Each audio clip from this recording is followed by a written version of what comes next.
មានលុយដោយឯងហើយនឹងអញហ្នឹងបានតែត្រឹមដើរមើលក៏ប៉ុន្តែដើរមើលក៏ដោយជាត្រូវជាអែបអបបើជាអែបអបវាត្រូវតែរស់ហើយស្ដាប់បានទេយ៉ាងម៉េចឯងយល់សម្ដីដែលឯងនិយាយនេះទេឯងថាទៅមើលហើយចង់សួស្ដីវណ្ណដាចង់សួរមួយនិយាយថាជាអាយុនឹងចង់ដៃគេមិនដែរខ្ញុំមិនដឹងដែរហ្នឹងចាំមើលមហោគេសិនចាំមើលមហោគេសិនហ្មងអូខេបាទតើឥឡូវយើងមិនចង់ដៃហ្មងយើងដើរចេញទាំងពីរអ្នកហ្មងបើគេសួរថាភ្លេចទៅបាទមនុស្សច្រើនស្អីហ្នឹងមនុស្សច្រើនហ្នឹងយើងស្រួលដើរចេញមុនចេញយើងទៅខូចម្នាក់ម្ដងទៀត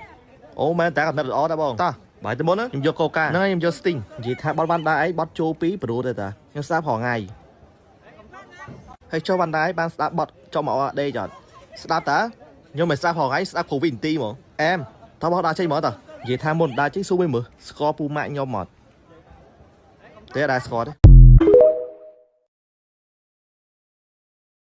បើគ្មានលុយដោយឯងហើយនឹងអញហ្នឹងបានតែត្រឹមដើរមើលក៏ប៉ុន្តែដើរមើលក៏ដោយជាត្រូវជាអែបអបបើជាអែបអបវាត្រូវតែរស់ហើយស្ដាប់បានទេយ៉ាងម៉េចឯងយល់សម្ដីដែលឯងនិយាយនេះទេឯងថាទៅមើលហើយចង់